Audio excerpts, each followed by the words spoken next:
Fala, cristão próspero, tudo bem? Creio que você já ouviu falar do famoso filósofo Aristóteles. Ele disse uma vez: Você é o que repetidamente faz. Excelência não é um evento, é um hábito. Partindo desse pensamento, saiba que a sua vida financeira é determinada pelos seus hábitos financeiros. Se suas finanças não estão boas, provavelmente seus hábitos financeiros também não estão. Logo, o caminho para melhorar a sua vida financeira é melhorar os seus hábitos financeiros. Daí vem a pergunta de US$ 1 milhão. Quais novos hábitos financeiros você deve adotar para melhorar as suas finanças? É sobre isso que vamos falar neste vídeo, sobre os 7 hábitos financeiros bíblicos que vão impactar a sua vida. Mas antes de começar este vídeo, deixe o seu like, se inscreva em nosso canal e compartilhe para todos que você conhece.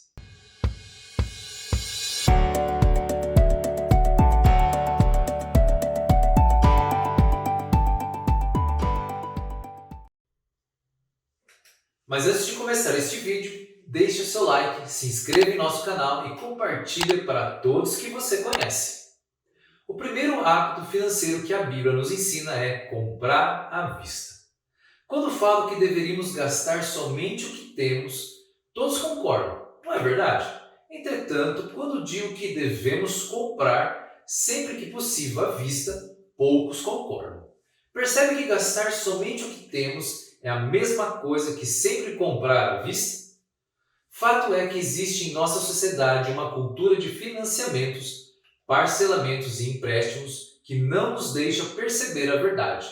Mas qual é essa verdade, Emerson? A verdade de que crédito é igual a dívida. A verdade de quanto que você usa um crédito, você está se endividando. Sendo bem prático e direto, sabe aquela conversa de 10 vezes sem juros? Pois é, ela é mentirosa. Isso não existe. Não existe 10 vezes sem juros. Se o pagamento será parcelado, certamente terá juros. Não acredita? Então pergunte o preço à vista. É quase certeza que será inferior ao preço parcelado. E se não for, vai ao concorrente que ele provavelmente dará o desconto na compra à vista. Acredite que você já esteja convencido que crédito é igual a dívida, certo? Mas o que a Bíblia diz sobre dívida? Vejamos o que está lá escrito em Provérbios, capítulo 22, verso 7. O rico domina sobre o pobre. Quem toma emprestado é escravo de quem empresta. O livro de Provérbios é bem claro. Quem toma emprestado se torna escravo. Percebe? Em Provérbios vemos que tomar emprestado é se tornar escravo. Atente-se ao que te digo. Se você quer ter uma vida financeiramente saudável e alinhada aos princípios bíblicos, adquira o hábito financeiro de evitar ao máximo as dívidas, empréstimos e parcelamentos. Evitando-os, você não se tornará escravo financeiro de ninguém. Evitará uma vida financeira problemática e ainda terá mais paz e tranquilidade financeira. O segundo hábito financeiro que a Bíblia nos ensina é ter um orçamento. Muitos não fazem orçamento porque acreditam que ele não passa de um controle financeiro chato que apenas pessoas metódicas fazem. E é aí que você se engana. Orçamentos não se trata de um controle financeiro para pessoas metódicas. O orçamento é o seu plano para facilitar a realização dos seus sonhos financeiros. Benjamin Franklin certa vez disse: se você falha em planejar, está planejando falhar. Trazendo essa frase para as finanças da nossa vida, podemos compreender que se você não tem um orçamento, que é o seu plano, seus sonhos financeiros falharão. Quanto a isso, a Bíblia é bem clara. Podemos ver no questionamento feito por Jesus lá em Lucas, no capítulo 14, verso 28. Pois qual de vós, querendo edificar uma torre, não se assenta primeiro a fazer as contas dos gastos, para ver se tem com que acabar? Mas não para por aí. A Bíblia também nos ensina que orçamento são fundamentais. E vai além. Ela diz que bons orçamentos conduzem à prosperidade. Veja lá em Provérbios capítulo 25, nos versos 5. Diz assim: Os planos bem elaborados levam à fartura, mas o apressado sempre acabará na miséria. O nosso terceiro hábito financeiro que a Bíblia nos ensina é: se pague primeiro. Tenha atenção ao que vou dizer. Você é importante. Aquilo que é importante é priorizado. Isso significa que se você tem sonhos e objetivos financeiros que são importantes para você, é preciso priorizá-los. Se o seu sonho é a casa própria, o negócio próprio, ou uma viagem, aquela aposentadoria, ou mesmo a liberdade financeira, é fundamental priorizá-los. A triste verdade é que existe uma multidão de sonhadores e uma minoria de realizadores. Isso pois, muitos são os que sonham, mas poucos que priorizam seus sonhos. Guarde essa frase: existe uma multidão de sonhadores e uma minoria de realizadores. Quero dizer que um bom hábito financeiro para realizar seus maiores sonhos financeiros é priorizá-los em seu orçamento.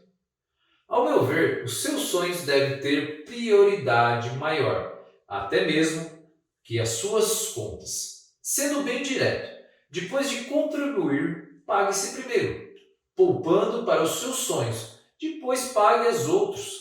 Ou seja, poupe primeiro para realizar os seus grandes sonhos e objetivos financeiros, depois pague suas contas. Aí você pode estar pensando: poxa, Emerson, mas se eu poupar antes de pagar as minhas contas, não vou conseguir pagar todas as minhas contas. A ideia aqui, ao se pagar primeiro, você terá que criar meios para pagar suas contas depois.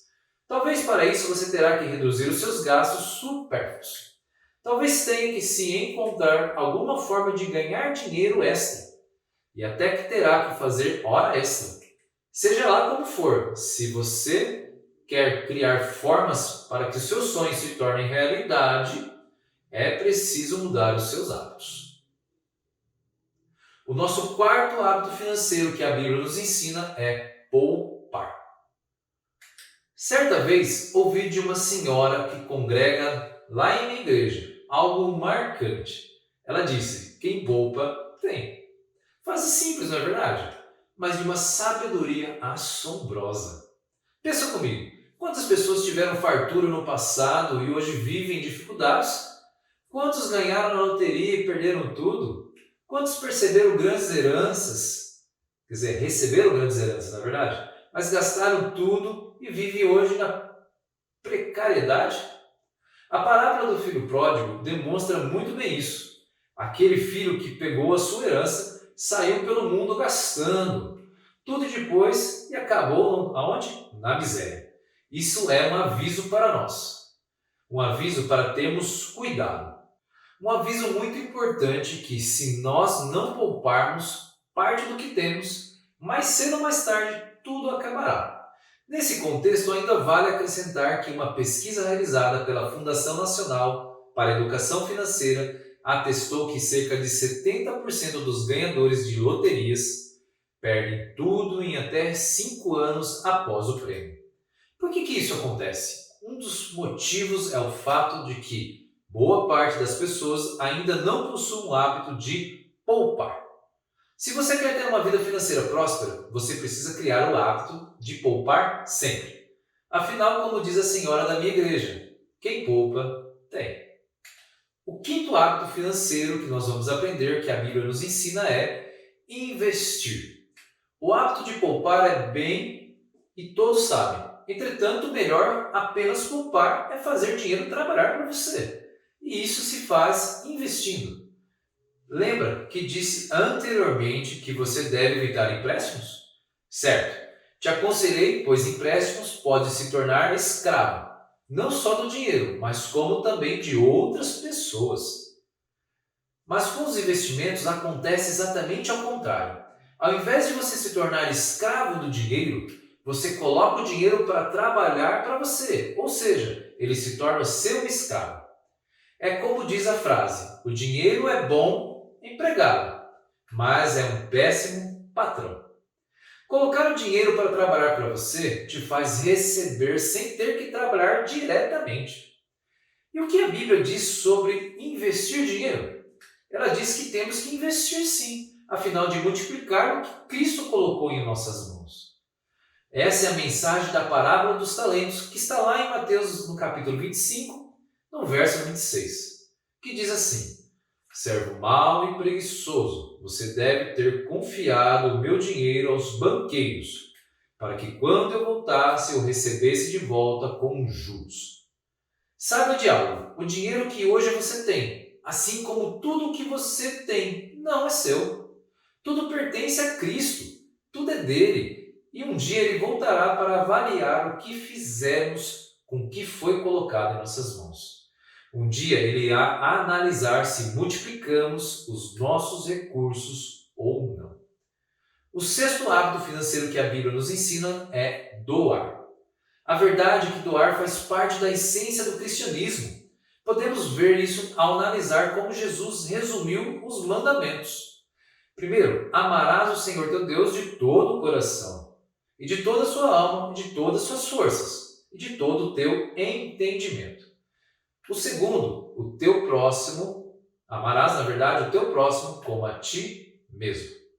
Ou seja, a marca principal do cristão é o amor. Mas o que o amor gera? Qual é o resultado prático do amor?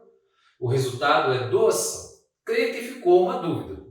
Então vamos lembrar daquele que é considerado o principal versículo da Bíblia, que está lá em João, no capítulo 3, verso 16, que diz assim: porque Deus amou o mundo de tal maneira que deu o seu Filho unigênito, para que todo aquele que nele crê não pereça, mas tenha vida eterna. Veja o que esse versículo diz. Deus amou o mundo de tal maneira que doou o seu Filho. Percebe como o resultado do amor de Deus para com o mundo foi a doação do seu próprio Filho? Logo, como somos imitadores de Deus, devemos fazer o mesmo que ele fez. Devemos também doar sempre que possível, assim como está lá escrito em Gálatas, no capítulo 6, verso 10. Então, enquanto temos oportunidade, façamos bem a todos, mas principalmente aos domésticos da fé. Mas atenção, doar dinheiro é diferente, muito diferente de emprestar. O seu foco como cristão deve ser a doação, não o empréstimo. E vou além. Meu conselho é que você nunca empreste dinheiro. Ao invés de emprestar, aconselho que doe. Além de doar, acompanhe a pessoa que precisou, ajudando para que no futuro ela possa doar e não precisar receber doações. Vamos lá então para o nosso último hábito. É o sétimo hábito financeiro que a Bíblia nos ensina, que é aprender. Certa vez eu vi algo que mudou a minha vida. Aquilo que você não tem é pelo que você não sabe. Essa frase diz muito se você não tem uma vida financeira saudável. É porque você não sabe como tê-lo. Se você não tem um casamento harmonioso, é porque você não sabe como tê-lo. Analisando a minha história, vejo o quanto isso foi verdade em minha vida financeira. Quando olho lá para o passado, vejo que os apertos financeiros que vivi foram por pura falta de sabedoria. As dificuldades que eu tinha para realizar sonhos financeiros eram por falta de sabedoria. A dependência que tinha do meu emprego, dos meus pais, eram por falta de sabedoria. E aqui vale uma observação. Sabedoria não é conhecimento. Sabedoria é conhecimento colocado em prática. É por isso que a Bíblia diz lá em Provérbios, no capítulo 13, verso 16: todo homem prudente age como base no conhecimento. Ou seja, eu não tinha uma boa vida financeira porque eu simplesmente não era educado financeiramente. Eu não sabia como o dinheiro funcionava. Eu não conhecia a educação financeira cristã. A mensagem aqui é o que você precisa criar o hábito de aprender constantemente. Você precisa ter sede de aprender. Vejo muita gente reclamando por não crescer na sua profissão, na empresa, por não ser reconhecido pelo seu patrão. Para esses que vivem reclamando, a seguinte pergunta são válidas. Quantos livros você leu neste ano a respeito da sua área de atuação? Quais foram os cursos que você fez relacionados à sua profissão? Em quais eventos você foi no último ano? É triste, mas a verdade é que boa parte dos que vivem reclamando por não crescerem também não fazem parte eles geralmente não buscam aprender. Geralmente eles não possuem o hábito de aprender sempre. Ouça o que eu te digo. Se você quer evoluir, você precisa criar o hábito de aprender constantemente. Se você quer ter uma vida financeira melhor, você precisa aprender sobre finanças. E se você é cristão, melhor ainda, seria aprender sobre dinheiro com a Bíblia Sagrada, pois nela tem um plano de Deus para você na sua vida. Mas antes de finalizar este vídeo, não esqueça de deixar o seu like, se inscrever em nosso canal e compartilhar para todas as pessoas que você conhece. Esses foram 7 hábitos financeiros bíblicos para revolucionar a sua vida. Mas fique alerta, conhecimento sem ação não vale nada. Então recomendo fortemente que faça uma autoavaliação da sua vida e veja quais hábitos você ainda não possui. Depois, trace um bom plano para adquirir cada um desses hábitos. E lembre-se, prosperar é uma questão de escolha.